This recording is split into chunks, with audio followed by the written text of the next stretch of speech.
So with me today, I have the band Kim Normal. And so joining me, I have on the line. Yeah, I have Carl Gianelli, guitar and vocals. Connor McCarthy, bass, and the occasional recorder. And Ethan Williams, the drummer. Awesome. How are you guys doing today? Very good. How are Just you? the same as every other day. Yeah. Slap happy. The days kind of bleed together. They sure do. So, Little Yesterday I thought it was February, and it's April. and it snowed today. So, Oh my God. Right? It's yeah. ridiculous.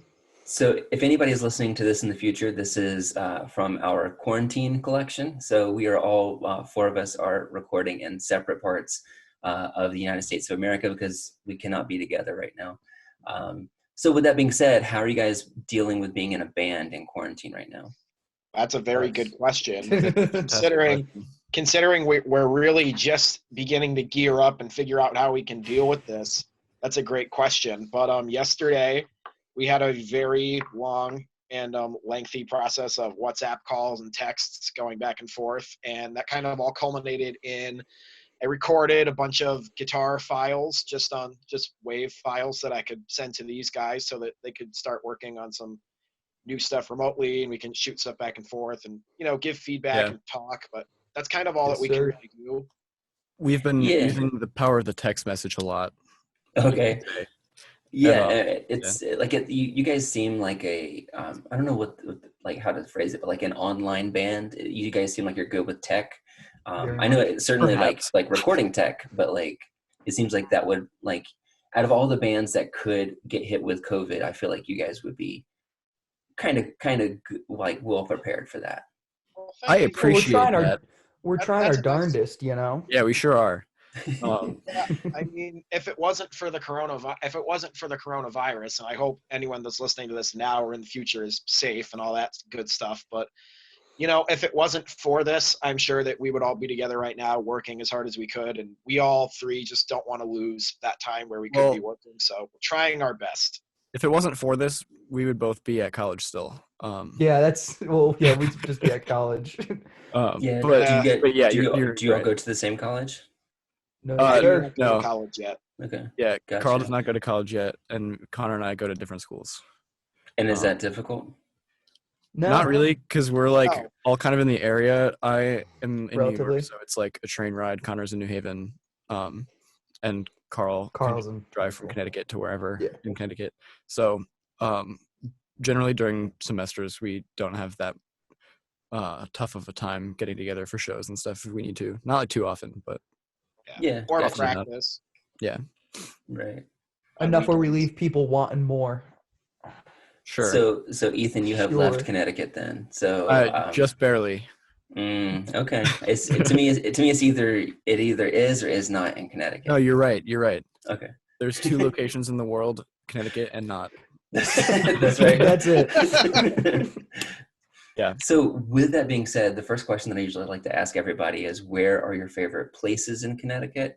And it can be a place music related if you want it to be, but it certainly doesn't have to.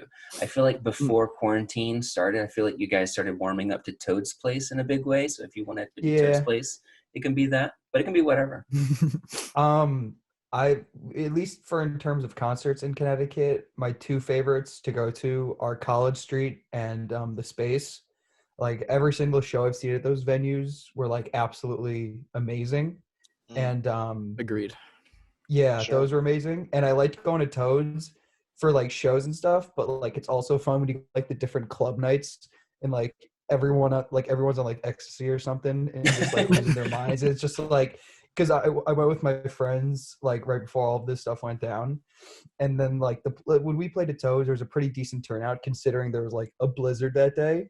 Yeah. And when we went, there was just like it was packed, like you couldn't have fit another person there, and I was sort of pissed off. I was like, well, where the fuck was everyone when we were playing? But Right. Okay. nah, Toads is so much fun. That happened to be the one day of the whole winter. Yeah, that was the one day Played, like, everyone the big showed up. concert played. It was a bummer. It was the one day that it snowed. In the whole So we got one. So Connor says basically music right. venues. Yeah. Okay. You Gotcha. can go next. Yeah, you go next. Me? Yeah. Yeah. All right. Favorite spots in Connecticut. I'm gonna repeat what Connor said, a lot of music venues. You know, I love College Street and the space equally, and Toad's Place as well. It was insane that we got to play there. And Ethan and I saw the Descendants there a couple years ago, so it was pretty, you know, kind of a full circle cool thing to be able to go and play there. But aside from that, I want to shout out personally all the record stores in Connecticut, whether it be Red Scroll Records, which everyone I hope knows about. If they don't, please go check them out. Records a Good Kind in Vernon with my buddy Ian. I frequent there all the time. And, you know, a lot of record shows in Connecticut. I love going to those.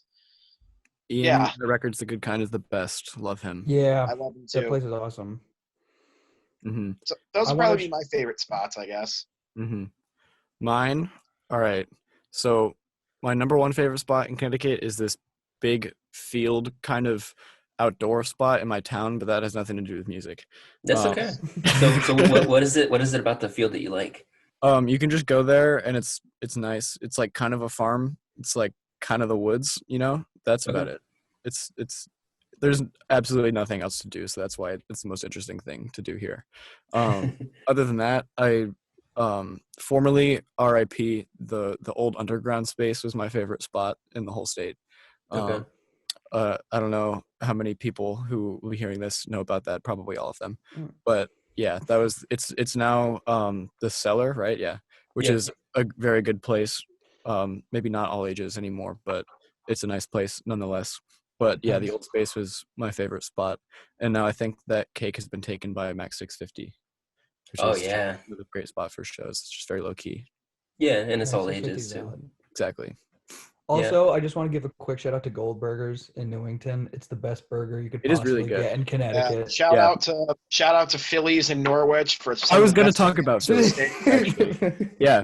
Fun fact. Our band, it used to be differently named and differently conceived, and we were at this restaurant in Norwich, Connecticut called Phillies. It's just a cheesesteak restaurant. It's the only, well, it's one of two in Connecticut that are like anywhere near legitimate, I would say. And that is where we became Kim Normal. Oh, in interesting. December of 2018. Yeah. All right, I want to put a pin in that because I want to come back to that conversation. But Of course. the obsessive, neurotic part of me feels the need to ask the second question that always goes along with these podcasts, which is also a very simple question too, much like asking your favorite place in Connecticut. So for each of you, after you die, what do you want to be remembered for? Dude, that's a come question. on. Do you want me to go first? Yeah, Are you got this. are You you got this, are man. you planning to die first? Is that what you're asking? Are you volunteering? No, I mean, I think got I've this. kind of got an answer. cavalier. If Yeah, anyone else yeah. needs time Let's to hear it, think. Carl. I mean, you know, I'm only, I'm pretty young right now, so to answer this is tough. But at this He's very 47. Oh, you're the 40. oldest one of all of us, even though you're the youngest. He's the I mean, youngest, at but this he's moment 47. right now, at this moment right now, I would like to be remembered as being a very focused and creative person, I guess. At the end of the day, I mean, I don't want to be the kind of guy that's like, well, I hope that my music is remembered, because, you know, that's tough because there's a lot of music out there. But I guess in the grand scheme of things, just a, you know, driven, kind, and creative person, I guess. That's Gotcha. all I could really ask for. Yeah. How I'd like to be remembered, I'd like to quote Homer Simpson, where he said, "Just once, I'd like someone to call me sir without saying you're making a scene." That's how I want to be. That's how I want to be remembered.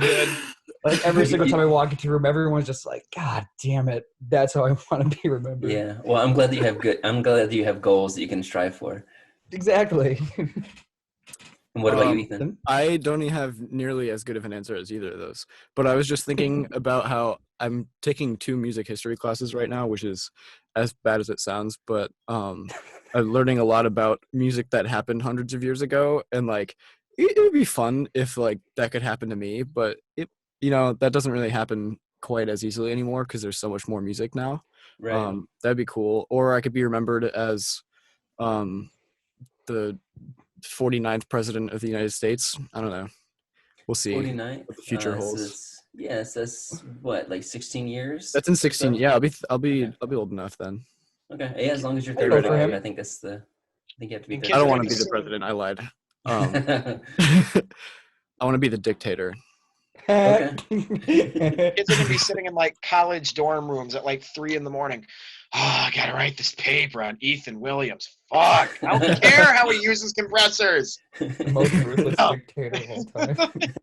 We get it, Cragmask, okay? No, shout out to the homies in Cragmask, for real. So to go back to the fateful evening where you guys found yourself at Philly's, becoming Kim Normal. Before that, your band was Fungus. Is that right? That was our EP. We were No Idea before that. Oh, yeah. Sorry. Yeah, I Yeah. got those mixed up. Yeah. Okay. So you were No No Idea worries. before that, and We were. And I was. Yeah, I'm glad that we brought this up because I was going to ask about whether or not that name change for you signified a change in the band and what you stand for. Absolutely. That and we were gonna get sued. Oh, well, yeah. Good Yeah. quotation marks. Because there's these. Yeah, there's these so- okay, Carl's got this.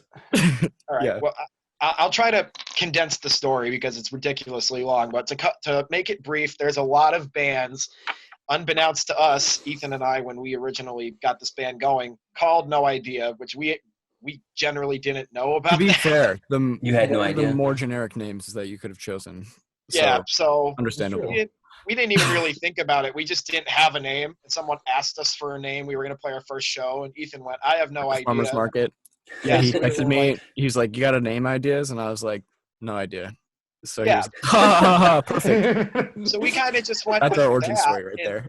So we kind of just went with that, and it worked for a while. And then as the band started to gain a following and people actually started to pay attention,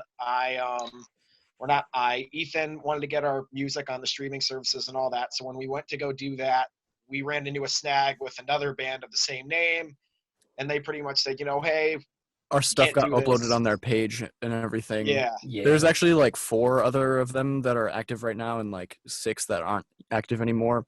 So when I was like uploading stuff to the streaming services the first time, like a couple years ago, that was just chaos, and it just went on everybody else's pages and stuff. And then eventually, like a few months later, this is when this happened. If Carl, you want to continue this story?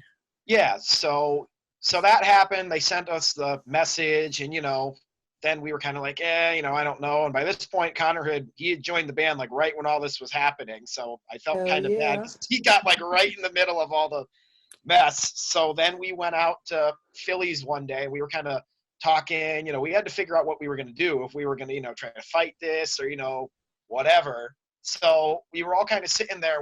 And I was kind of thinking, well, I don't really, if there's any. Wait, you name forgot the I most wanna important fight part. over- Wait, hold on. You forgot the most important part is that this Long Island hardcore band, also named No Idea, DM'd our Instagram and said they were going to sue us if we didn't change our name. Well, I said that. Oh, you did? We knew they were bluffing. They just and so they We don't know if made they were it work. bluffing. I don't know if they were But it bluffing, worked, yes. Because like if you're gonna sue some like shithead kids from Connecticut because you have the same band name, what are you doing? Just what are you doing with your time? So I thought they were bluffing. Yeah. You never So- know.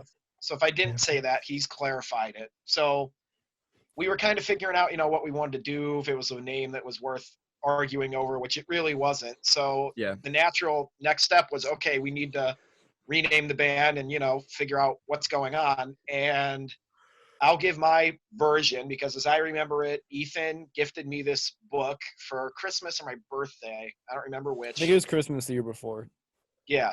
So he gave me this book, and it was about like the science behind music and why it works the way it does. And there was an interesting passage in there where they were talking about like the different types of people that enjoy music and that listen to music. And they described the kind of guy who just listens to music just for the theory of it, and he likes to put it all together like a puzzle in his or her mind, and really dive deep into it. And then they talked about the type of music listener who they just like to go to shows, listen to the music, have a good time. They don't really care about, all the nitty gritty of it. They just care about the whole song and the whole piece. And they called Right. that kind of person a Kim Normal. So we kind of went, okay. We were like, that's kind of cool. So we talked about it, and it kind of just happened. Do you remember Yeah. what book that was? It's called, I don't think it's up here. I think it's downstairs, but it's I think called it was the something Communist like, Manifesto. It's something like why music works or how music works. It's Oh something yes, like, that's the David Byrne book. No, it's not the David Byrne book. No, Okay, it's not. okay. No, it's something else. Wait, is that wait, it's on our Instagram fan account, right? Yeah, because someone actually found it. Somebody figured it out. No Hold on. way. Hold on. Okay. Which Yeah, post is someone had the book and they were reading it and they sent us the I picture. think They it's were a like, picture wait of a us at minute. Holy Land. How Music Works by John Powell. Yes, Okay. that's what I Okay. guess it has the Gotcha. same title as the David Byrne book. Yeah, Yes. but John Powell wasn't in Talking Heads, He, so not as Oh, far as I No, know. so he's got that. He doesn't have that going for him. yeah. So whenever you changed your name, did you feel like that changed like your goals, your outlook about what the band was going to be about? Ethan, you can speak to that one. Or I Connor. mean, maybe not like immediately at the time, but we did go through a renaissance around the same sort of era. That was like right at the end of my first semester at college, so we weren't really playing since like the summer very much. Connor had joined the band. We practiced with him over that like Columbus Day, maybe once or twice, or Thanksgiving or something. Okay. So he was technically like joining the band, but we hadn't really gotten moving with him quite yet until a couple weeks before that. And then so we started playing. We played one show at Best Video as No Idea. And then yeah, we had written most of our LP at that point, or maybe all of it. But we hadn't really played Played the whole together. thing at that show, at that Best Video. Oh, you're show. right. So yeah, so We we had written the whole thing, and then we started to like really get it together with Connor and everything, and that is when our sound kind of came into its own, because I think that that's a important element to it, is the 1/3 of the band that the bass is. So we kind of, in the same way that I one time read about Sonic Youth, as when they changed their name to Sonic Youth, their sound kind of became the Sonic Youth sound. That Yeah. kind of happened to us too. Maybe not even on purpose because of As that, but severe. but it definitely, like, they had similar like causes to them. Okay. Oh, it's unlimited now. Oh, Wow. Yeah. unlimited minutes, baby. So Love Zoom. So moving back like several years ago, Mhm. I remember, and this is fascinating to me. So just to give some context Uh-oh. to the listener, Here it like comes. I find that not everybody knows this about Kim Normal, which is that that you have a YouTube channel that has a couple of videos that have a crazy number of views. Yeah, Yes. it's like totally Yeah. ridiculous. Yeah, We do. and so like I feel like before people knew about you as like this band that writes like these really cool songs that feel like, I don't know, Dinosaur Jr. or like these kind of like fuzzed out like guitar rock anthems, like you guys were covering other folks' music, It's and true. not just that, but like whole albums, Yes, sir. which is, to me, that like that's the kind of like cool part of it, is that it's not just like cover songs, like cover albums. So is that kind of how it started, is like you started covering these other people's work and then started doing your own? Almost literally. So Kind of, yeah. we originally, Carl and I started, we were like in a cover band back in the day when I was in middle school and he was in even earlier middle school. So we did that for a while, and then by the time I was finishing, like, I think this was like the summer after my sophomore year, so he was finishing like middle school at the time. Somebody hit us up to play like a farmer's market or something, I think, in his town, and they wanted 3 hours of material. So we didn't have that Wow. much material rehearsed. That's so right? much. That's They're like, taxing on an let's- eighth grader and let's a ask you these sophomore. 13 and 15-year-olds Yeah. like to play. All right, so they wanted 3 hours of material. We didn't have that much material learned with our cover band, but we realized that the two of us probably knew that much of the same music together that we didn't have practice with the whole band. So he was like, you want to just do this, the two of us, like we can probably figure out 3 hours of covers to do.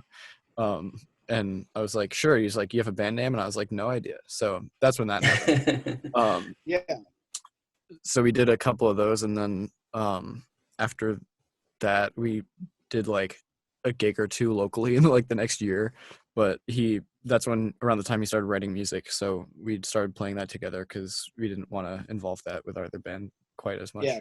Because it got to the point where Ethan and I were playing, and at least personally, when I was playing with him, it was like, man, I was like, I feel this just feels right to me. And if I'm going to write music, which I wanted to, I was like, I think that, this is it. And luckily it's blossomed into what it is now with Connor, but Then we they fell took- in love. so thank you. So we wrote, thought thoughts blend together. We wrote that, and then You wrote that. All right. Give yourself some credit, buddy.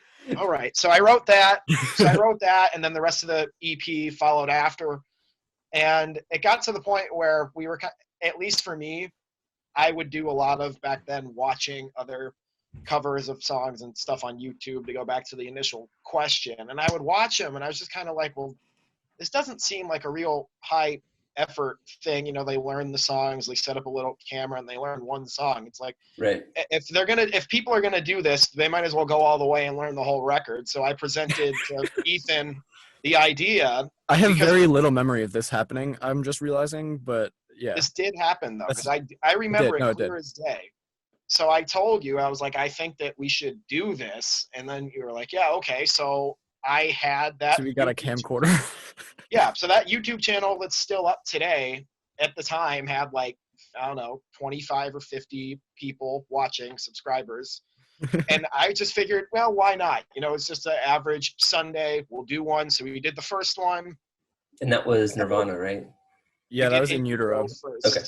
So we did that And it's first. like- It's literally camcorder audio, and Awful. we were like trying to live mix it and everything, and we just didn't really Could not do a hear the sound mic check or at all. anything. It's just all cymbals. drums. It's just cymbals, and like we had the mic plugged into the speaker in my basement, and the guitar amp facing the opposite way. It's just like so bad.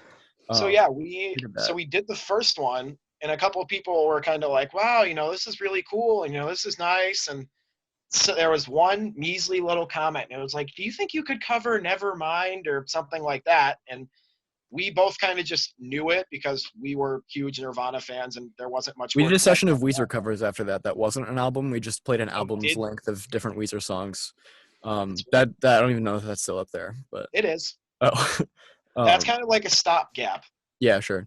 So we And did then- that. Yeah, So we did that, which although we did cover a Weezer song for the CtVerses compilation, so I full know. circle. True. We'll get Yes, we'll check get it to out. that. We'll get to that in a minute. So Check it out, baby. So- anyways, the Nirvana thing, someone was like, can you cover this record? We kind of just naturally knew it because we were big Nirvana fans at the time, still are. And we just kind of did it. We did it in one day. It was in one take. That the video that's up very there, obviously. first take. And I just kind of watched it over the year. The subscriber count got bigger and the views got bigger, and it wasn't stopping, which I didn't understand. And then like I got to the end of that year, and I was sitting in music class. I had my phone out on the like music stand or whatever, just because class was pretty much over, and I was just kind of chilling. And I Sure saw it that was. it hit like 100,000, and that was crazy to me. Now it's at like Yeah. 2 million because of whatever. But it's insane. And Yeah. but Oh, yeah. go ahead. So that is Oh. why we have like any social media following is because everybody from Brazil that watched that video. That's so we thankful. love them all though. They Yeah. have Well, stuck we around. appreciate Yes, it. we love them all, and I thank them very much. And Yeah. that is one of the really cool things I think about Chem Normal compared to, because whenever I think about Chem Normal, obviously I think about like the Connecticut DIY scene, right? Like Mhm. lots of other bands that play with you guys. So like Night Crew and Spray Bottle Fever, etc. The homies, the The biggest homies. homies in the world. Of course. Shout out. But I feel like they don't have the same kind of audience that you do. You have a little bit more of an international flavor to that. Do you think is that because of the YouTube series? Oh, absolutely. Absolutely. Like that. We definitely- It's not like a bunch of other things where it's like, well, this like. Even No, though, it's like, just that. 53 has like, even though it has like our biggest song by like a landslide, it's because of like there's so many people all across the world. Like we just posted a video on YouTube the other day, and there's like 6 comments in Russian, and it's like, yeah, man, that's Yep. that's cool. As That long is as people awesome. listening. I mean, It's crazy to me. Yeah, we can go on our Spotify stats and like there's. I mean, this Russia, happens to a lot of people, Mexico. but it's just like it still is just crazy to me that it happens to me specifically. That Yeah. you can Yeah. look on the Spotify like statistics, and it's like listeners in like Asia and Africa and stuff. I mean, I'm really grateful that those videos is that we got really lucky where a lot of people who watched those videos didn't stop, and they actually were like, oh, wow. Yeah. Or at least Stick more around. recent, or at least more now than ever recently, people are like, wow, this is really cool, but that they did that, but they actually have their own albums and their own music. And then people Mhm. really become actual fans where they're like, man, Kim Normal, we really like their music. And, Right. our fans mean the world to us, honestly. It It's wouldn't great. be anywhere near as cool if it weren't for the internet. Exactly. So if any of our fans One- watch this, thank you so much.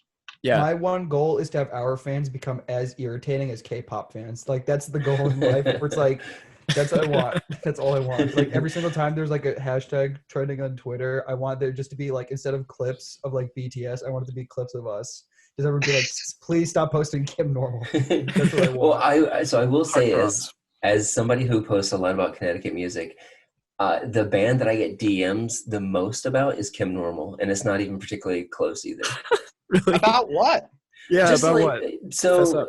just about like different things. So like for example, Like you got to be back- lying. Like for real? No, I'll- Like there's no way. No, I can show you the receipts. But like, so just thinking out loud, like I remember whenever you guys got the like Hartford Current like best albums of 2019, I had like 3 people separately like DM me that and be like, hey, did you see this? And I'm like, yeah, it's awesome, That's right? so You know? flattering. Oh my It was God, really I'm blushing. And also like usually whenever you'd have like a live show, somebody would be like, hey, you got this on the calendar? And I'm like, yeah, it's on the calendar, dude. Yeah, so Aw. it's cool that It was not just us only fake accounts. maybe that would Yeah, be we just made fake accounts like, hey, Kim Normal. Check that it would out. be great. But so to me, that's been very interesting that like not only do you have a little bit more of like a broader audience than a lot of the people that we usually kind of cover on our blog, but also like the fans that are in Connecticut seem to be like, I'm not gonna say rabid because that means they have rabies, but like It pretty, does. pretty, That's our yeah, pretty demographic. fervent. Rabies infested people. Dedicated, maybe? Yeah, dedicated. Yeah, that's Absolutely. Dedicated I to their mean- rabies. I mean, to speak to that, we have a couple. I want to shout out our friend Sebastian, who found. Sebastian. Love him.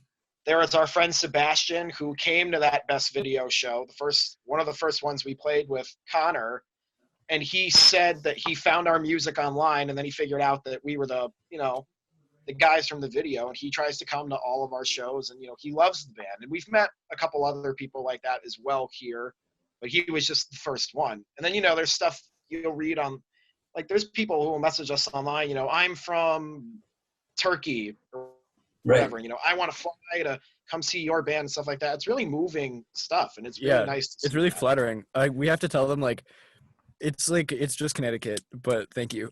Yeah, it's like you're not missing much. It should man, also be but- noted that like that happened to Connor too. Is like he I think had found our music from the internet and like Yeah, messaged our so band account. Yeah, you so tell the I was story. on Bandcamp one day. This was like junior year or something, and I was just on Bandcamp and I looked up Connecticut music because I was just like, well, because I didn't know like anything of the scene at the time, so I was like, there's got to be something here. So I went to Connecticut and I saw the Fungus EP cover and I was like, wow, that's really cool.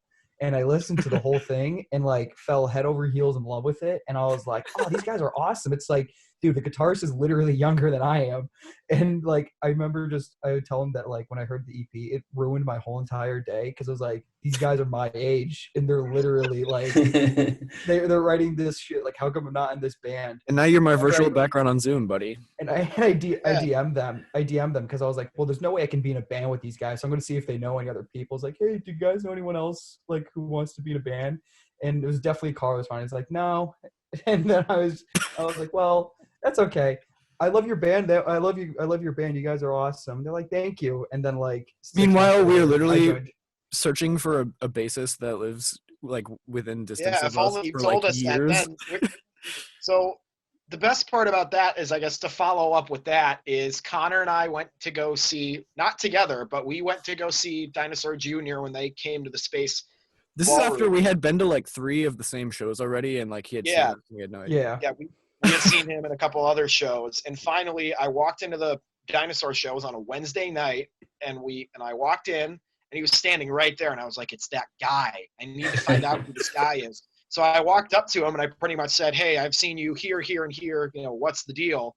So we got talking, and he said, I messaged you on Instagram. And I was like, really? So I pulled up the message, and, there it was. And I did not remember ever receiving that message. I replied, But I just didn't remember. Not that you You gotta don't mean the understand, world to him. they're a big deal. We get a lot of DMs, okay?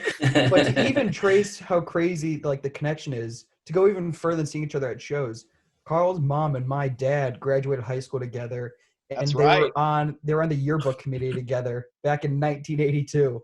That's That's right. really Blocks cool. high. Yeah, Which is so ridiculous. They met each other in 5th grade, actually, or one of Connor them was and in I 5th grade. Connor and I informally met in 5th grade. Can I tell the story since I actually remember it? You're telling you stories. tell bro. it, and I will. Okay, yeah, you tell Yeah, it. you Go can ahead. give us the color commentary.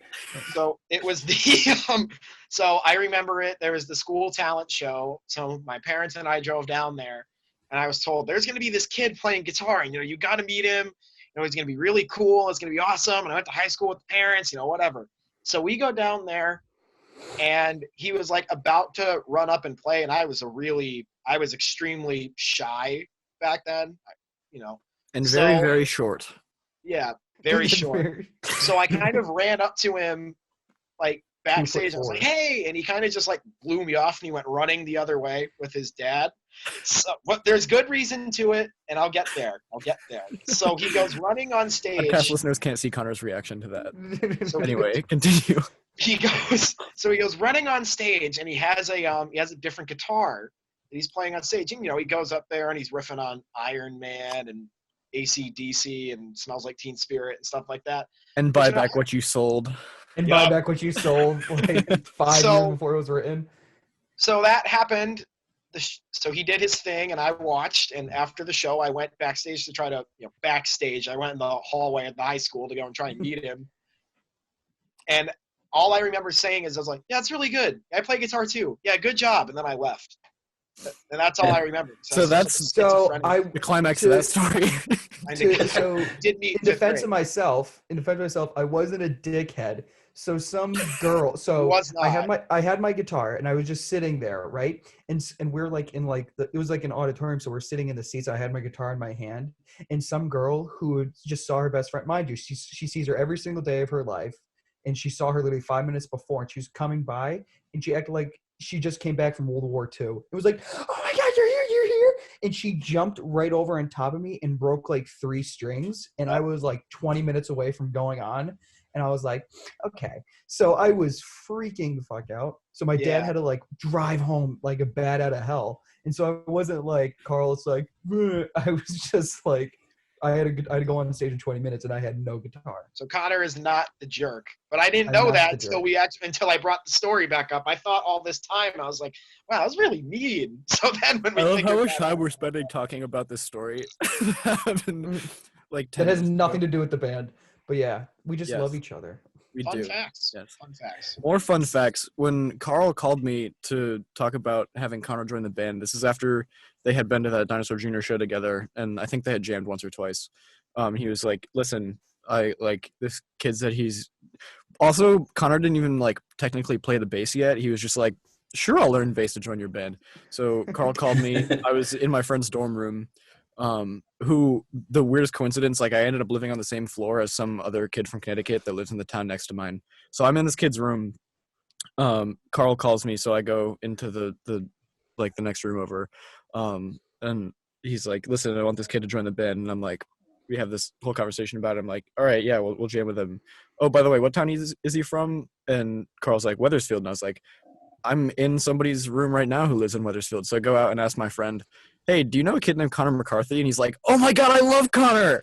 It was just somebody that like I was randomly assigned to live on a floor with at my university freshman year, like just knew Connor somehow, like after he had been to high school with Carl's parents. Like it's just it was that is very interesting. Right. That is very interesting, like how close or how small the world and the state can be sometimes.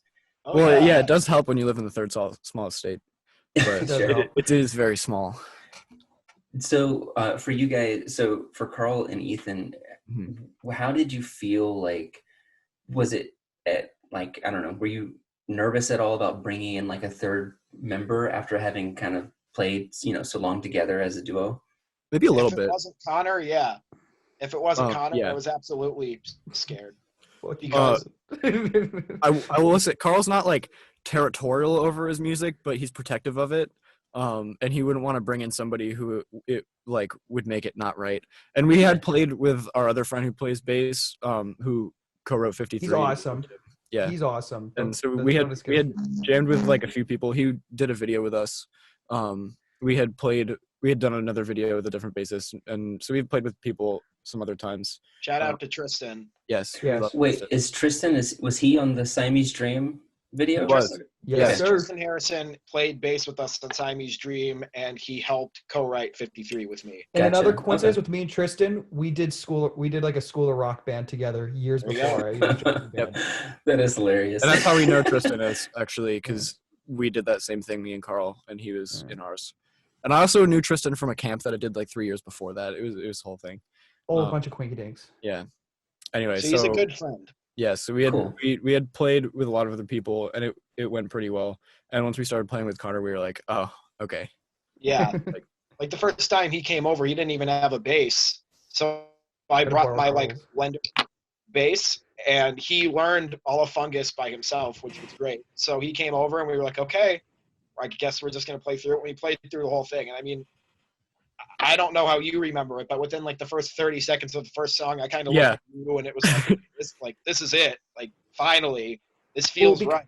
We had Well, played that because- song with a bassist like maybe once or twice, but it wasn't like with a bassist that just slams the strings with the whole force of his arm. You know, like, so we were like, oh, that's what that's supposed to feel like. Okay. When I was learning the songs on Fungus, I mean, I just sort of like was kind of I was sort of figuring it out, and like I kind of wrote my own bass lines because like I took the bass lines that were already on there and I kind of like retweaked them, and Thank because you. like again I wasn't a good bass player. I'm technically still not. I'm just a guitarist who like sort of found out what he was doing. So I He's say not a I good sort of bass played player, it, he's the best. and I did it like in a guitar. I did like in a guitar-ish way, and yeah. So and that's what I do now. So he was just bored in his room trying to figure out ways to make it more interesting, which we appreciate because Carl was not himself a bassist. We weren't really thinking about bass when we were recording the EP. We were just kind of doing it as an extra layer. Yeah. And that I think is one of the biggest parts of our sound now is because he has such a melodic contour to his playing that I just love with all my Yeah. heart. And it really does add a lot of movement to the songs and stuff, which is a big important part of the feelings that you get when you listen to it. It just helps that like everyone in this band is like, I hate to just be like all ass kissing each other, but like I've never been in a band before Him Normal or formerly No Idea. And like I was always scared. It's like, well, obviously the first band I'm gonna be in is gonna be a joke and no one's gonna take it seriously and no one's gonna be like a good musician. And like me So being for the me, cocky, that was true. me being the cocky dickhead I was like, I'm obviously gonna be the best player because I've been playing for like 10 years prior. And like when I joined the band, I was like, oh, thank God I have competition. Everyone's solid as hell. So it's Picked that the right helped. band. Exactly. You did. You picked the right band. So to wrap up the story about the first time we all got together, to wrap that up real quick, after we kind of did our stuff, I went back to Connor's house because the whole album, our whole record was pretty much done, maybe minus one song. And being on- written, obviously not recorded. Yeah. So On Your Own Wave was pretty much all written. So he had like, 9 or 10 whatever songs to learn. So that night I stayed there until like, I don't even remember, late enough. And, I taught him all the songs, and immediately he was coming up with these parts and stuff that I, as the writer, I didn't hear initially, but when I heard him do it, I was like, wow, yeah, like this sounds right. I even blew my own mind because I was like every single time I played the bass, I sucked at it. blew And like mind, bro. the one time Carl like showed me these songs, I just came up with shit I never ever would have done before. He killed So it. hell yeah, bro. Congrats. He used to kill it. Tell me. So where was On Your Own Wave recorded? Was that recorded anywhere, like a studio, or was Well, that home recording? 2 places. We did the drums at Parkville Sounds in Hartford, Connecticut. Shout out Okay. to our friend Steve Cusano. He's the best. Yeah, they engineered it for us and everything. I helped a little bit because I have to exert a little bit of control. Just kidding. But yeah, so we recorded like a bunch of scratch takes and stuff there. We did some bass, but then Connor wasn't quite happy with it. So we came Hated back it. to my house Sucked. and so we had our drum recordings done there just because like we had done Fungus all in my basement. and on the gear that I had when I was like 17. Mhm. So that was like, I mean, I'm sure to most people it probably sounds fine because that's what they tell me, but I hear it and I'm just like, ugh! So I was like, we have to go to a studio to do drums. That's my long-winded of saying that we went to Parkville to do our drums. Hold on. What? Quick thing. So sorry. So my friend just sent me a TikTok, and it was about let me put you on to Connecticut Indie. And so what it is, it's just a compilation from a bunch of shows and a bunch of other people's music. And there's like songs from like Eel People, Similar Kind, and then like Pulsar, Dream Hermit. And there's like Kim Normal's featured in it 3 times. And I was just sent that. So that's kind Congrats, of crazy. bro. That's happening right now. So yeah. It is really crazy. Are we And- TikTok famous now? Yeah, it has 71 likes, so we're pretty much there. Kind And of. so here's kind the of Easter Grammy egg. The Easter egg to that TikTok, because somebody sent that to me before we recorded. It's the music that's playing is by He Was an Artist, She Was a Carpenter, which is word. technically Oh, yeah, a it band is. from Massachusetts. They are. Yes. I know, right? I still love them though. Those guys are awesome. Yeah, of course. So Um, we did the rest of it that wasn't the drums in my basement because we couldn't afford that much studio time because we're youngsters. No, but that's one of the fun things about this is, or the fungus things about this is that like, Ha! yeah, thank you. I'm using that one. I'm keeping that one. So before On Your Own Wave came out, I had listened to Fungus a lot, and I really liked those songs, and I thought it sounded like really well recorded. And then I revisited it for like the first time in a while last week, and I was like, man, like On Your Own Wave sounds so much bigger. You know, like it Yeah. sounds Yes. not necessarily. That's the idea. I don't want to say polished, because I feel like polished is kind of a bad word for what you're doing. It has Like- a negative connotation, but I know what you mean. I do Yeah, too. and so like On Your Own Wave sounds giant compared to Fungus, which is really cool. That was the idea. Thank And you. thank you See, so much for saying that. Yeah. You did We a good appreciate that. job. Thanks. Paying So lots of money to go to college to learn how to do that. sure, right. Yeah. So you mentioned somebody from Turkey flying over to Connecticut to potentially watch a show, which is amusing to me to think somebody from, I don't know, Istanbul would fly into Mac 650 to see a show. Istanbul is not counting. Crazy. Yeah, there's a helipad on the roof of Mac actually. Yeah, and most people Yeah. do not know that. And there's a swimming pool up there too. Yep. And with that, Wait, hold on. Is so, there actually a swimming pool? no. Yeah, dumbass. There's a swimming pool. Could you imagine though? That'd be awesome. But It's only for the so, bands. because you guys are still really young, you haven't had the chance to kind of like really tour around the States or tour around, the world. Is that something that you feel like you see on the horizon for you? And for Well, Absolutely. That's not really up to us right now. right? Yeah. Now is it? So you see, so There's this we little had- pandemic. there's a little pandemic. You also will see we have a little bit of a small thing planned. I'm not going to really talk about because I don't want to JINX it. I have to spell the word so it doesn't, Of course. You don't want to say it. Yeah. So yeah, there's like a little that was in the works, and by that I mean almost entirely planned for a time not too far in the future from now. But nobody knows what's happening anymore because for future listeners, we're stuck inside in a pandemic and gatherings are banned for the rest of history. And I keep seeing articles on various news sites and from like unreliable and reliable sources that are like concerts postponed until like 2026, and I'm just like, Right. great. Yeah. So That was an let's say- exaggeration, but yeah. No, I know. Yeah, but I saw that there was like one article passed around saying, it wouldn't be until fall 2021 or something like Yeah, that. exactly. That's the Yeah. most So That's the most popular one I've seen. okay. Which Um, That The not, that 2021. not, However, though, what I will say about that though is the 2021 articles, when I have read them, they're talking about like more like larger size, like yes, stadium. we're not gonna go play in Vermont and have like 100,000 people. Like Yeah. Like, we're not gonna be I don't think there headlining are Xfinity 100,000 or people in whatever. Vermont. exactly. Well, like, and the thing that sucks is not even just for us getting out and playing. It's just like even going to like the local shows, like when we're Right. not playing and just seeing all of our friends and hanging out. Like even that sucks because like Yeah. we Oh, love yeah. doing that as much as we do playing because like That's the only thing Yeah. that I do when I'm in Connecticut. it's like such a small scene. So like you have no choice but to know each other. Right, So like sure. you'll go to a show, hang out with all your friends, and like see your friends kick ass on stage, and that's what also sucks. Yeah. So let's say like a hypothetical then, like let's say next year, if everything is all good, what would a formal kind of like rollout for shows look like for Kim Normal? All right. He's gonna So answer this one. He's got so this. I'm only Our going tour to answer manager. it because I'm only going to answer it because I've been, frantically messaging all of our venues and stuff like that. But an official rollout would be, Census is the first one. It wouldn't be massive, but we're looking New York, Boston, Rhode Island, Vermont. What am I New missing? Hampshire. Western Mass, New New Hampshire, Hampshire. probably. Western Mass. That's Probably the general. Jersey. Jersey at some point, Right. Philadelphia at some point. But that was kind of the guidelines as to what we were looking at. We tentatively, I don't even remember now, 5 or 6 dates in that region. Yeah. So we're just Yeah, going we to had have like to wait 5 it out books. and see.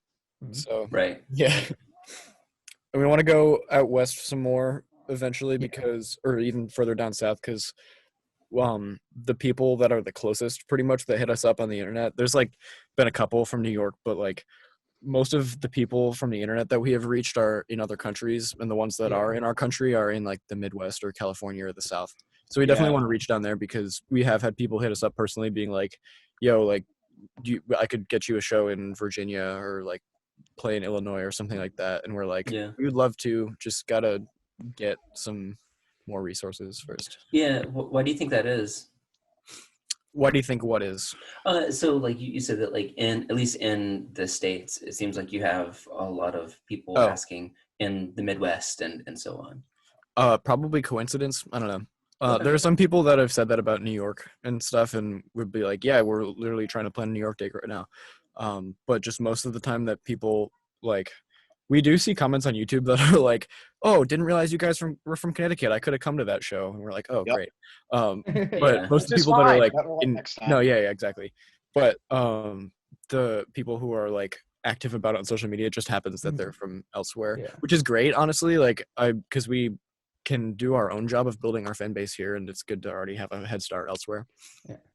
But to answer your initial question as to, maybe why somewhere like California or something like that, the only reason that I could see, this could be totally wrong, so if anyone lives in California that would like to correct me, feel free. But I think it's because of just from some of the bands and artists that have come out of that area that we all really like. Like we like artists like Ty Segall and Waves and stuff like that, and they kind of epitomize that California kind of rock sound. And I mean, we all listen to that stuff, so it's buried in the music somewhere. Yeah. So that might be part of it. It's possible. It could also be a So- coincidence. You never know. Right. You might so not We also have a let's- fairly we have a fairly decent main following because I have a buddy of mine and like he's not know he's a that. fan of us and all, and he showed all of his friends and he goes to UMaine and it's like more of like a remote area, so he said Right. like everyone's like Never quote unquote rednecks, and he says that they love like again quote unquote the Nirvana type shit. So he showed it to all of his friends and their friends showed it to other friends, so like there's like a decent amount of people in Maine who are like big fans of Great. us. I was not aware of that until right now. Hell yeah, my let's God. do a rural Maine tour.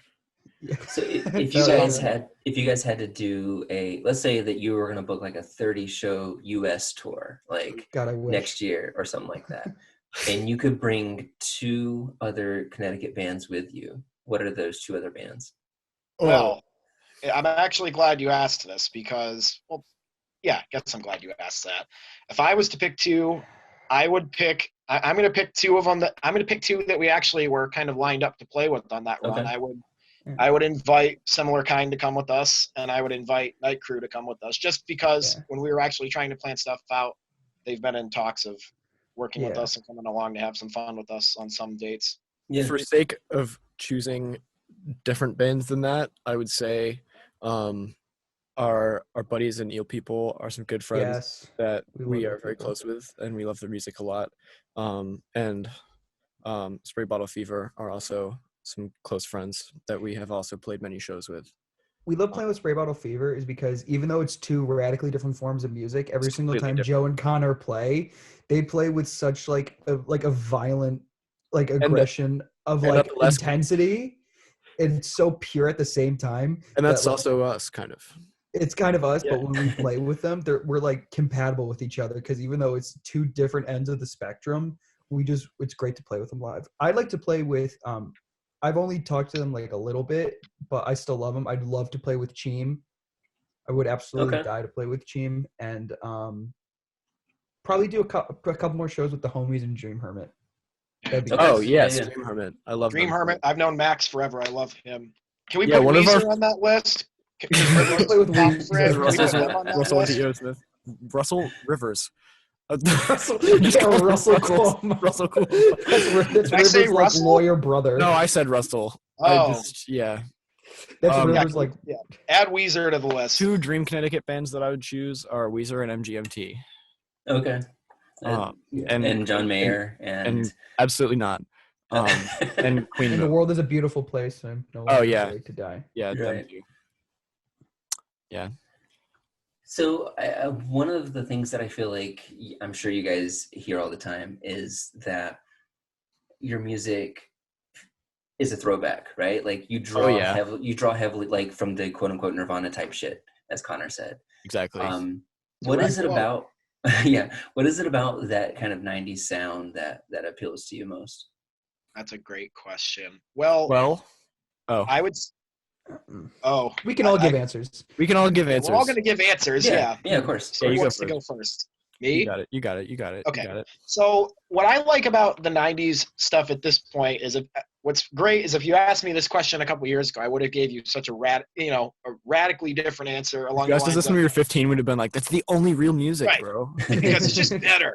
That would have been the answer a couple years ago. But now that I've matured, thankfully, and that I've started listening to a lot of different music from all these different eras, what I like about the '90s most is production for a lot of it. And I know there's a lot of bad production from the '90s, as there is with all eras. But when I'm listening to some of my favorite records from the '90s, whether it's band like Sonic Youth, My Bloody Valentine, or Slow Dive, those guitar sounds that are on those records and the drum sounds that are on those records are ones that I don't really think I hear in that many other eras of music. Like, Sure. for instance, the drum sound on Sonic Youth's Dirty is one of my favorites of all time. That kick sound and that snare sound, it just makes it for me. Like that, Yeah. I have to listen to '90s music if I want something that sounds like that. Not that there's not great music now that's being made that has those elements, but if I want to go listen to the original, I'm going with the '90s. So that's why that's probably somewhere in our sound. Because I'm going that's to how I answer like next. the sound. Ethan's you gonna can answer go. next. All right. So I do think that's part of also why our music tends to be categorized like that, is because part of what we love. I mean, that's obviously some of those bands were our main influences when we were younger. Like that's what I listened to for most of the beginning of my life. That's what my parents liked because they were young during that time. So I grew up listening to like Nirvana and Soundgarden, Green Day all the time. And that's the kind of stuff that we played when we were first growing up because he was also into that when we were first playing together. But like he said, like the authenticity of the music itself and the production specifically from the 90s is like a thing that we always kind of identified with. And when I was making our music, we were trying to gather like influences and stuff for the songwriting and the production. We made a whole playlist, and a lot of the things that I put on the playlist for influences was like in terms of the production. Okay. So I wanted to sound like big and live. I don't know for myself how much I succeeded towards what I wanted to do, but my goal was just to get like a really live, like in the room, like feeling drum sound for the record, and like have a kind of expansive dynamic territory. And that is kind of what people associate with sounding like it's the 90s, because they were generally like rock bands back then were having a somewhat uncompressed natural approach. And like I basically for my life just want to be Steve Albini, and Hell yeah. like yeah. Yeah. And like he Love still makes Albini. music now. Like one of my favorably produced records is Attack on Memory by Cloud Nothing. Oh, Yes. Me too. 2012. Me too, Yeah. dude. Yeah, Sounds it's funny. Like because that's really the only like Cloud Nothing. Cloud Nothing. Great man. Yes. Call Dylan Baldy and make that happen right now. Like, and have you guys heard the story about Albini recording that record? I haven't. Okay. Well, I'll Wait, let he Connor recorded answer, Attack on and then Memory? I'll tell you that. Sorry, go ahead, Carl. Albini did Attack on Memory. He Yeah. sure did. And he also did the Wow. 2017 Ty-Sequel self-titled. Yep. And I didn't know that. like he did. And like a bunch of recent albums, and he also did like the first Pixies album, and obviously In Utero, which are like Yeah. some of my favorite things. So I wanted to emulate the power of that production, and we also just like guitar fuzz. So that is probably why those elements have seeped into our sound, because a lot of our influences are more modern, but it ends up like sounding like it's Always again. harking back. Sonically, it Yeah. sounds like that. Yeah. Right. Well, like tying in the 90s and even the homie Steve Albini, that there's just like so much different stuff, and like it like holds on to so many different moods, because like whether Steve Albini doing Jawbreaker, like 24-hour Revenge Therapy, like what, like that album, Yes. Jesus, like that album I'm like head over heels in love with. But there's also other bands like Sunny Day Real Estate who like I absolutely worship.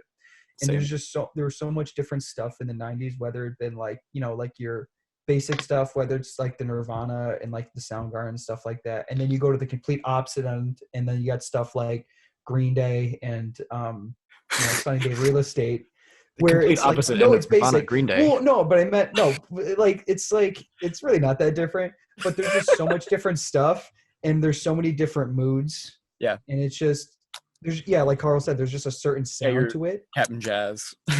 You Could go got from Captain Liz Jazz. Fair to Green Day in the 90s. Yeah, exactly. It's a good It's one. fair the Green Day, and there's just so much stuff, and like my ultimate homies and Weezer, like Oh yeah.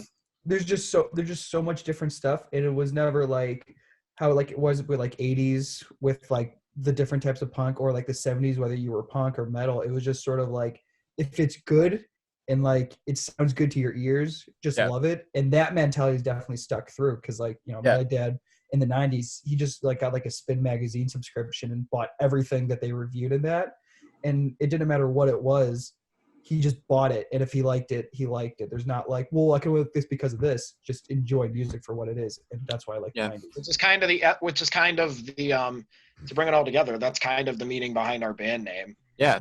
You know, just enjoy the music for what it is. Don't ask any questions. Just enjoy it. We really, I think that in the 90s, like, it just brought a lot of authenticity and like democratization to music itself, especially in the pop music sense, at least in the first half of the decade, I guess.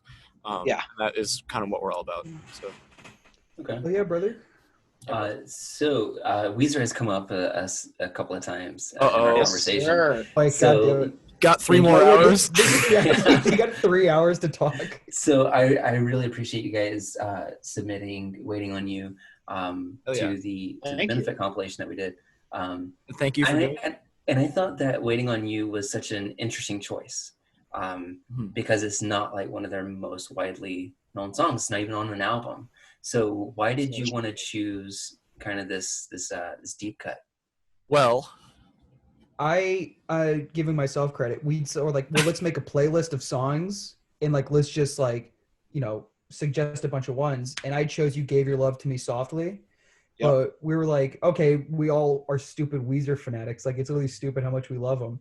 And we're like, well, Waves already did the "You Gave Your Love to Me Softly," so it's like it's a great cover too. Yeah. Let's just do "Waiting on You," and also just sort of like, if we came out and covered Buddy Holly or Sweater Song, everybody would be like, you guys are dicks. So we just figured let's go with the deep cut. Basically, like, they were my favorite band for so many years. I don't know if I can say that anymore just because shudder thinking about the Black Album. But yeah, and like everything for the past 15 years. No, the White Album is White Album's good. Everything around White the Album end is are some of my excellent. favorite albums from this decade, and I cannot let those be talked shat on. Anyway, yeah, no, White Album is perfect. White Album and the one before it were great. So the Weezer B-sides, specifically Pinkerton B-sides, are some of my favorite like deep gems of any artist pretty much ever. And I think they all easily could have made an album if the album wasn't Pinkerton, basically. And they have a lot of like appeal that was like not necessarily just the vibe of Pinkerton. Like, a lot of the B-sides are more energetic or more melodic in some kind of way, and they didn't fit with the overall gloominess of Pinkerton. So we love those a lot because they're all really catchy and amazing. So we were trying to decide which Weezer B-side we wanted to do after we narrowed it down to, let's do Weezer B-sides. So then it just kind of ended up, we didn't want to do "You Gave Your Love" because Waves had already covered it. And then somebody not like we're in competition with Waves, by the way. No, obviously not. We just wanted to be original. But for me, that specific song, I mean, I'm a massive Beach Boys fan. I have a Brian Wilson shirt on right now as I'm doing this podcast. But when it comes to that song, I was really excited for all of us to get in there and try to do some vocal stuff together, which when we were recording that, at least for me, I had a great time doing Yeah, that. it was awesome. It was an super awesome day. fun. And I love that kind of stuff. And to go back with what Ethan was talking about with the B-sides being different from their studio stuff, there's a more doo-woppy kind of quality with those songs, whether it be Waiting on You or Devotion or something like that. And I really like that stuff where I find myself listening to, honestly, all the Weezer, Blue, and Pinkerton B-sides more than the actual albums themselves at this point. I literally listened to all of them yesterday. And they're one of those bands that I think, I'm going to bring them up once in this podcast because why not? There's two bands from the 90s where the B-sides were better than the stuff that made it on the records or as good. Weezer was number 1 and Oasis was number 2. Interesting. You actually go to look at the B-sides. The shameless Oasis mentioned. I was wondering when it was coming. Carl literally has a shirt that says "overrated" in the Oasis logo that he wears to shows. He loves them so much; it's so funny. I love and hate them so much; it's tough. But you do not hate them at all. But the only reason I bring them up is because similar with Weezer, that I feel that, like we're saying, those B-sides honestly could have been, they could have been an album. It could have been their own album. Oh, and they were. They could have been a hit. I guess we just kind of wanted to pay homage and, Well, because a lot of those songs were on their lost album that came between the first two songs from the Black Hole, and then they just ended up being B-sides. So yeah. Exactly. Again, we could talk about Weezer for literally 24 hours straight. If you when we did the Acid Cat show at Joe's house, we were supposed to do a little interview at the end, and we got sidetracked for literally half an hour because we were fighting over which is the best Weezer opener on the album. Not even like as a whole. We were talking about, well, no, but this song's better. It was stupid. And Joe was like, guys, we've been talking about Weezer for 30 minutes. We were like, okay, we should probably. He partook. He partook though. Yeah. So anyway, that's why. If anybody's listening to this and hasn't seen your Acid Cat session, it's on YouTube and it's a blast. It's a lot of fun.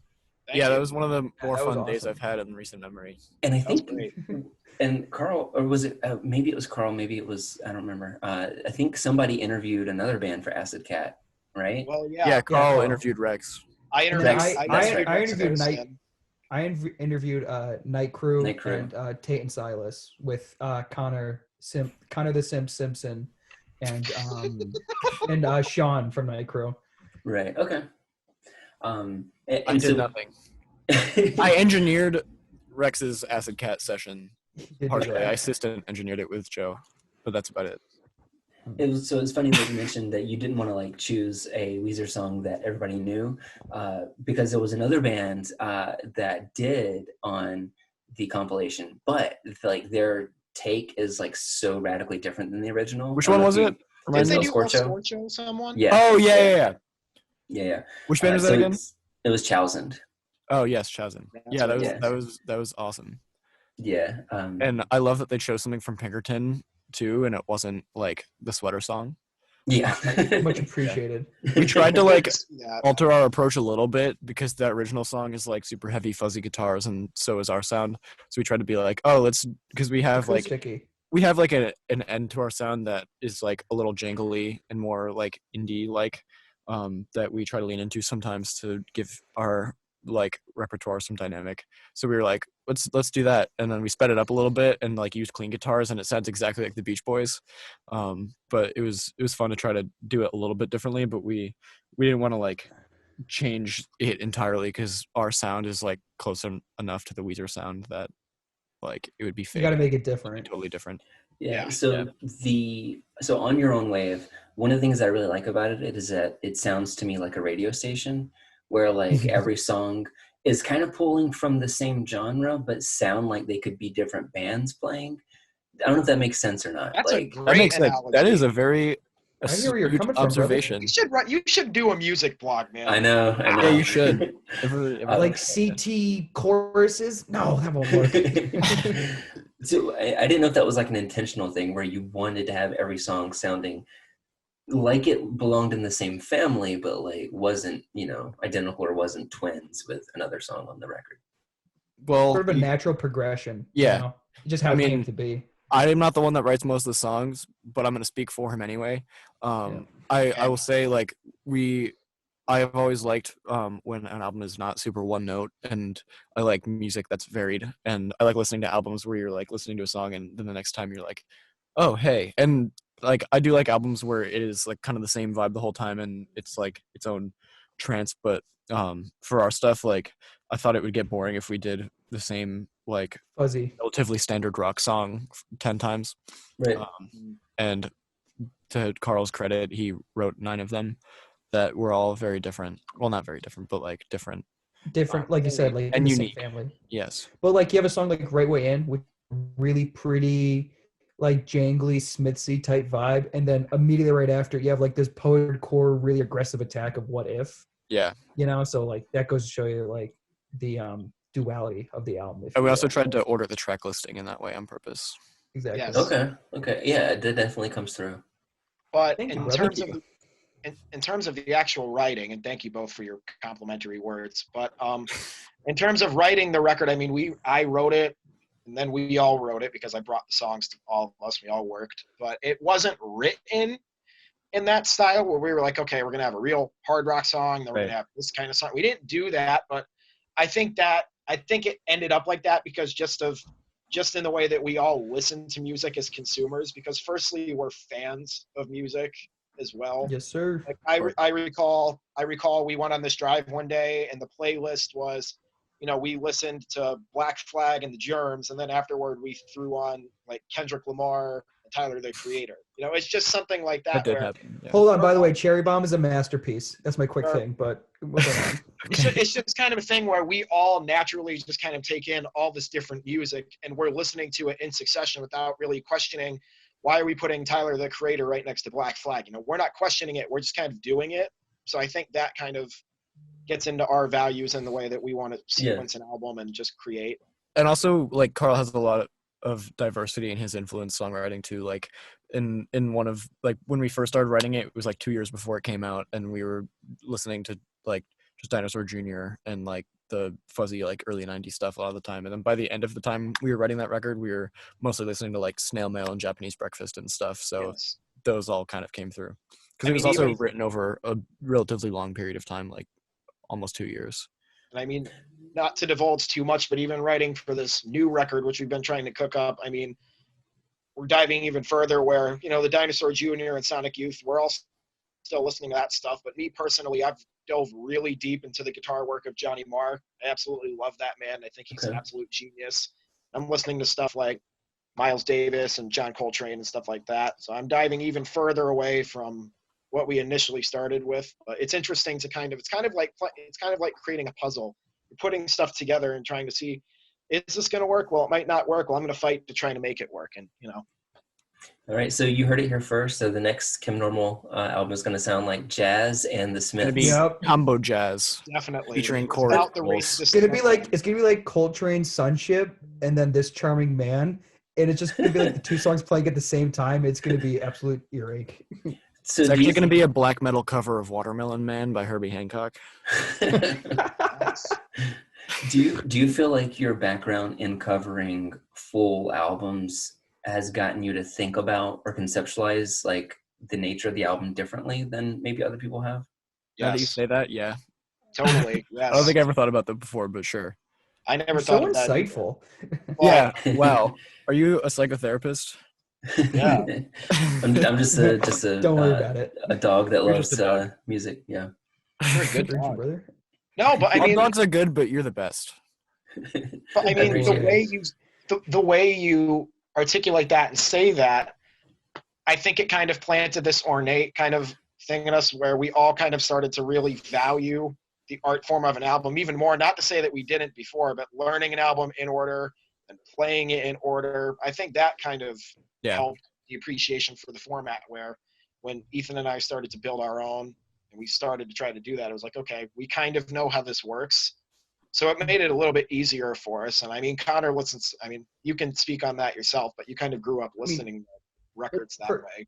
Well, because like again, I'm a full album listener. Like a lot of people that I know, they'll like make a playlist of random songs from different people. Not that there's anything wrong with that, but like if I'm going on a long drive, I don't really listen to playlists. I'll just pick one album and like listen to the whole album the whole way through. Yep. And sort of like that's just how I personally like to like do music, not like just listen to this and that. Again, not that there's anything wrong with that. It's just the whole album experience, because there's a reason why the track listing is that way. There's a reason It'll why be it pretentious presents to you say like there's a that. little bit wrong with that, but I'm not gonna fight. Exactly. This is just me being a pretentious douchebag. But Yeah. like me personally, I like to listen in like that succession of an order. Yeah, and we're all like that, so it comes through Totally. maybe in that way. And I'm just like, I have a superior music taste and I'm better than everyone. And that's just Well, yeah, obviously. I'm kidding. Please don't think I'm an egotistical fuck. He's not kidding. So the very random question: did one of you go to that Dinosaur Junior camp? Yes, sir. I went Yes, to you the did. Dinosaur Junior camp. What was that like? Oh my God. Well, He met Dinosaur Kevin Junior- Shields. He talked with Kevin Shields about guitar pedals. Wow. He Tell him jammed with about it. Dinosaur Jr. on stage. So I went. So yes, I was He really fortunate to pushed attend. I was fortunate enough to attend Camp Fuzz with Dinosaur Jr. over the summer in New York. So I went down there for 3 days. First day, met the entire band, which was great. And actually, Connor and I met Lou Barlow at a Sebado concert. He actually remembered me, which was Nice. super cool. Yeah. So Yeah, he's Yeah, a homie. first- I love him. yeah, so it was insane. I mean, the first night they played a show, and they do this thing where they put 2 drum kits up on stage, which is pretty cool. And sometimes they'll have their buddy John come up and play drums. Love you, John. You're a great man. So, anyways, He's not listening. it was kind of just I don't You don't know that. You don't know that. in the area. I don't know that. Continue. He So DMs me all the anyways- time about Chem Normal. Yes. Great. So, anyways, it was vacant for the first half of the show, and I was right up front looking at the set list, and I dabble in drums myself, not as much as Ethan because he's far better than me. But I anyways, hope so. yeah. So anyways, the drum kit was vacant, and I knew the song that was next up on the set list, so I kind of yelled and stuff up front, and they said, "Okay, yeah, come on up," and played with Dinosaur Jr., and the rest of the weekend was just awesome, talking to Murph and Jay and Lou and all those guys. And Kevin Shields did make an Kevin- appearance. So I talked to him for about 30, 45 minutes about pedals and recording and stuff Oh, like that. Ridiculous. That is wild. It's like the one thing I have wanted to do for my entire life. Since I was born, I got out of the womb and I was like, "Where's Kevin Shields?" I should meet him. Yeah, I mean, they were all super nice guys. I had really great conversations with all those guys, and it was really cool. It was a great time. That's all I can really say about that. It was cool. Do you feel like that experience is going to inform the new Chem Normal songs? I don't really, as fun as it was, I don't really think that I can say that because Okay. I don't really think that the new album and the new songs really sound super Dinosaur Jr.-esque. Although I do, Okay. although we still all love Maybe a Dinosaur little bit, Jr. but like a little bit, Yeah. but it's not like, I don't, yeah. it's different though. I don't know how to explain it, but it's a little different. To answer your question alternatively, a musical experience for me that really helped shape like the process of writing and stuff for this album is I was fortunate enough to go and see Johnny Marr from the Smiths when he came to play at College Street, and I got right up Yep. front for that show, and just watching the way that the guy played and talked to the audience and his entire just presence on stage, not even being a front man from when he first started, just seeing that whole thing and everything, which is absolutely insane. So that kind of has me rethinking and, You trying attended that with Max of Dream Hermit and Street Hockey, right? Yeah, Max from Dream Hermit was at that show, which was cool. So we both Rip Dream experienced- Hermit, by the way. What? Rip Dream Hermit. It's Street Hockey now. Wait, are you serious? Like, is he retiring Dream Hermit? I think so. You would have to ask him, but Okay. You have to ask. he changed his Instagram name. Shout Okay. out Max. Love you, bro. Love Max. No, but yeah, I wouldn't say that as fun as Dinosaur Jr. Camp was, and Camp Fuzz and hanging out with all those guys, the one real musical moment that really moved me and pushed me to like really look at the songwriting aspect of it would probably be that Johnny Marr show. It was absolutely incredible. One of the best shows I've ever seen. Johnny Marr's a homie. Yeah, I mean, it was unreal. It was absolutely Fuck Morrissey. Fact. All right. So I think I have one more question, but it's a big one for you. Are you Oh prepared? boy. I sure am. All right. Yeah. Yeah. Cry. So let's say that, and I have asked another band this, but I think it's such a good question that I love asking it. Let's say that you are given a Netflix production deal to have the Kim Normal talk show. Mistake. That's a Horrible mistake on mistake. Netflix's part. The Kim Normal Talk Show, where you can bring on any celebrity that you like, and you get to make it however you like. So my questions for you that you can answer it. You don't have to answer it all in unison. It can be each of your opinions. Is Okay. Who is going to be your sidekick?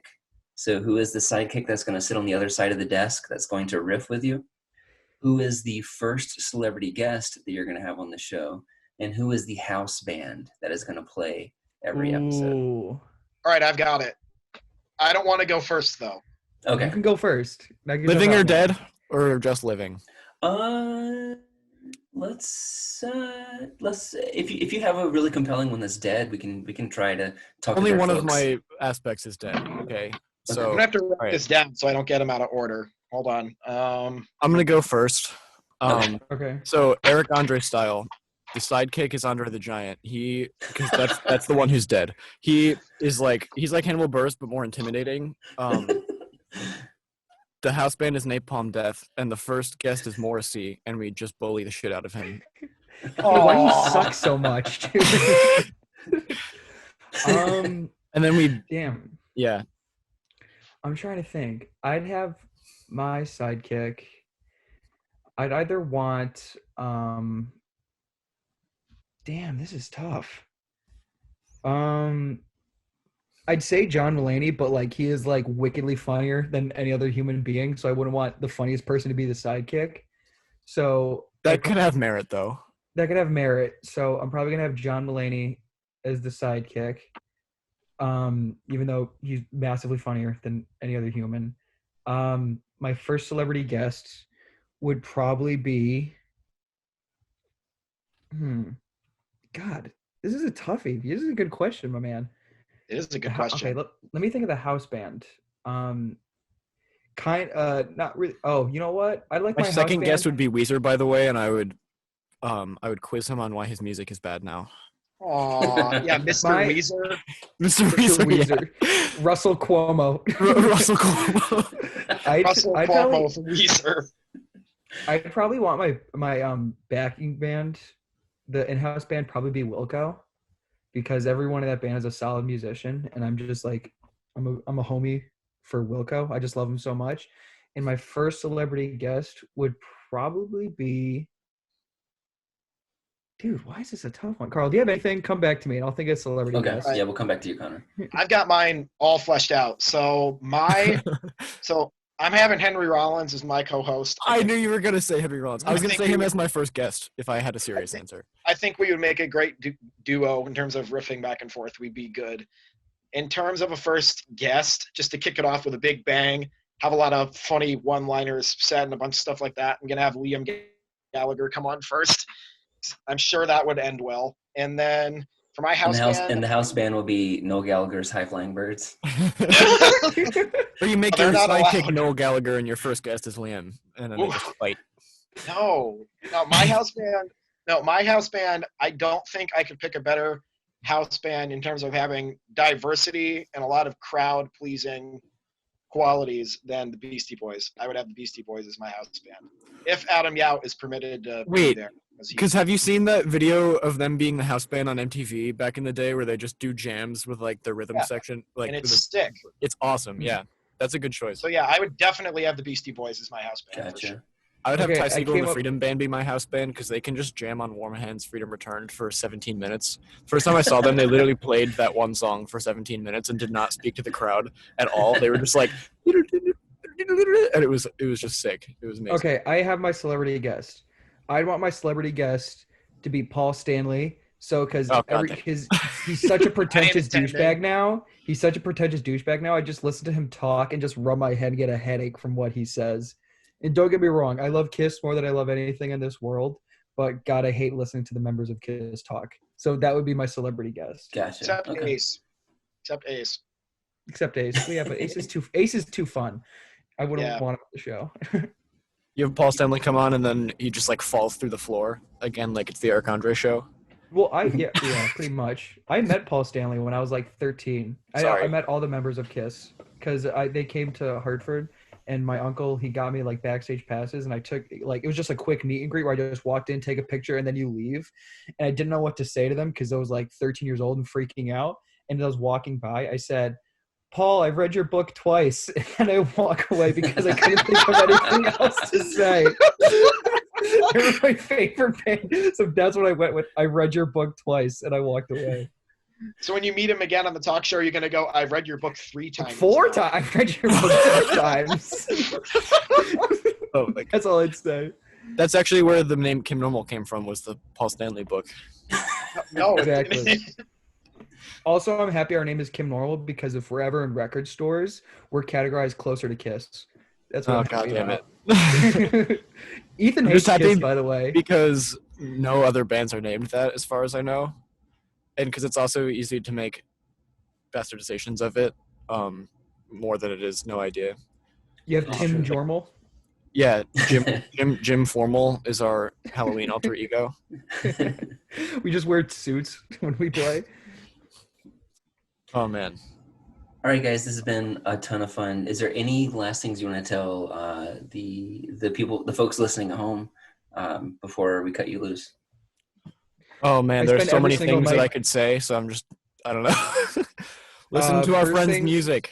Listen to our friends' music. I don't have any knees, and He I'm probably has gonna knees. cry Don't- I don't have any knees. I'm probably gonna cry for 3 hours after this interview is done. Unrelated, I'm probably just gonna cry. What I want to say is I love ctverses and everything that he does for our scene. And also, this is like mad interesting that you come and do these conversations, because I listened to a bunch of them and learned a lot. So thank you Well, for thank that. you. Thank That's you very for kind. promoting everyone's Thanks. music. How long Thank ago you, did you start homie. this blog, by the way? I thought you said 11 it- months. Yeah, so 11 Wow. months. So on, I thought I remembered it Really? being feels much around more than longer that. than But that in the yeah, I feel like Yeah. it's been like 2 years or more. But damn. yeah, so May 16th will be the anniversary of our first post, and we have something in surprise for everybody for that. So. Ooh, very Oh, nice. hell yeah, brother. And I'm glad that you took over the job of CT Scramble, who just disappeared. Like, does anybody know Yeah. what happened with that? Yeah, he's still planning to come back. He's just taking a hiatus because he's also a musician. Oh, okay. Yeah, so he was actually working on some another project, and I think got carried away with work, but he's still planning on coming back. Thank Oh God. yeah, brother. Yeah. Yeah. Before we go, the couple sentiments that I want to say is to any of our fans that listened to this podcast or any of our music, thank you very much. We can't really Thank you. say that enough. So once again, thank Love you. you. Thank you to ctverses for doing this podcast for us and for all the other great bands in the Connecticut scene. If any of you are listening to this podcast and you don't already know who ctverses is and you don't have them on social media, add them as soon as you can. And then go listen to our music. He's the goodest boy. And then go listen to every other record made by any other artist out there. To your heart's But especially Maria by Similar Kind. Yeah. And the new Fiona Apple album. Oh, yeah. That too. Fetch the Bolt Cutters. That album's Yeah. great. Even though it's not CT, it's still good. She played in Connecticut once, so it Counts. Counts. It's the same Counts. thing. Um, So I send you all off with a kiss. Good night. All right, thanks guys. I'll talk to you later. All thank you, man. All right, Hey, see thank you, you man. so much. Take care, All right, man.